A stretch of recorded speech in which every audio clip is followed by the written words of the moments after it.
Perkenalkan, nama saya Widya Saraswati dengan NIM A1D024034.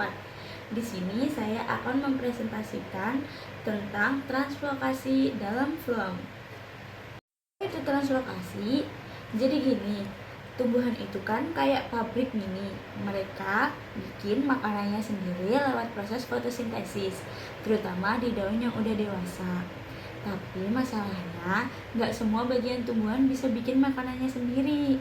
Nah, makanan itu biasanya berupa gula, perlu dikirim ke bagian-bagian yang butuh, kayak misalnya tuh akar, terus buah, terus daun muda, gitu-gitu.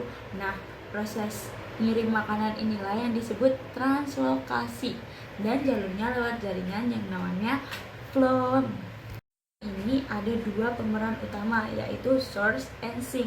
Source itu adalah tempat makanan dibuat, biasanya itu di daun yang udah dewasa atau organ penyimpanan seperti akar penyimpan. Nah, kalau sink itu sendiri itu tuh tempat dikirim seperti kayak akar, buah, dan daun muda.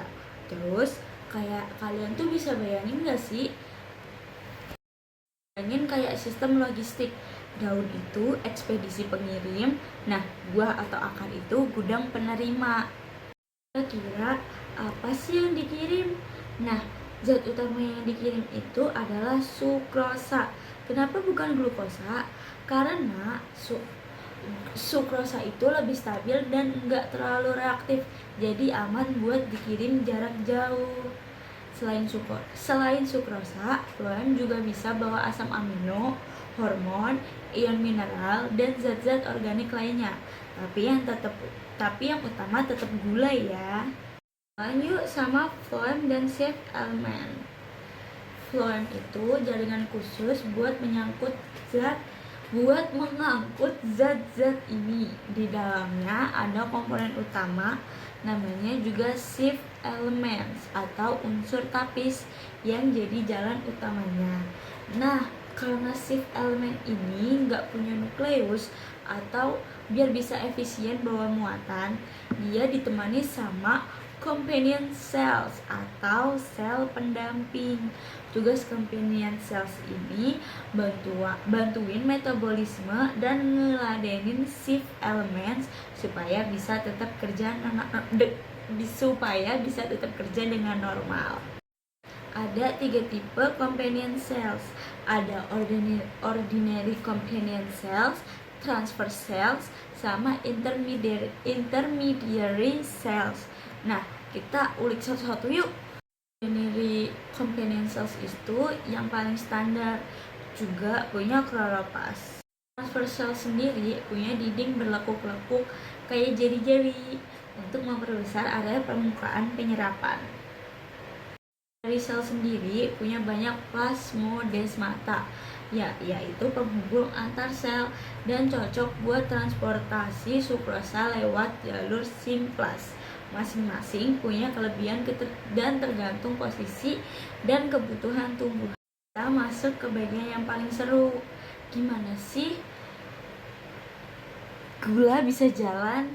Nah, jawabannya adalah hipotesis aliran tekanan atau pressure flow, atau bisa juga disebut Munch hypothesis. Gampangnya gini, di source, misalnya daun deh, tumbuhan memuat gula ke dalam phloem secara aktif, artinya butuh energi dan pakai protein transporter. Nah, karena banyak gula di phloem, air dari xilem masuk lewat osmosis. Ini bikin tekanan turgor jadi naik. Nah, tekanan ini mendorong larutan gula untuk bergerak ke tempat tekanan yang lebih rendah, yaitu sink. Di sink, gulanya dibongkar buat diserap sel-sel penerima, dan airnya balik lagi ke xilem. Kayak air di selang, kalau tekanannya besar di ujung A dan kecil di ujung B, otomatis ngalir kan? Kecepatan aliran gula ini bisa mencapai 1 meter per jam loh. Bayangin, tanpa otot, tanpa jantung, tapi tanaman bisa alirin makanan dengan kecepatan stabil dan efisien. Ini jauh lebih cepat daripada kalau cuma mengandalkan difusi biasa. Jadi tumbuhan tuh benar-benar hemat energi dan cerdas dalam sistem transportasinya.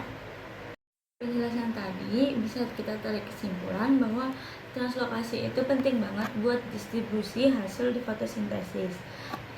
Terus juga proses ini berlangsung dari source ke sink bawah sukrosa dan zat lainnya.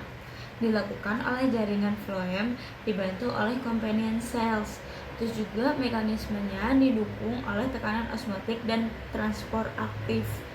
Cepat, efisien, dan elegan banget buat makhluk yang gak bisa gerak.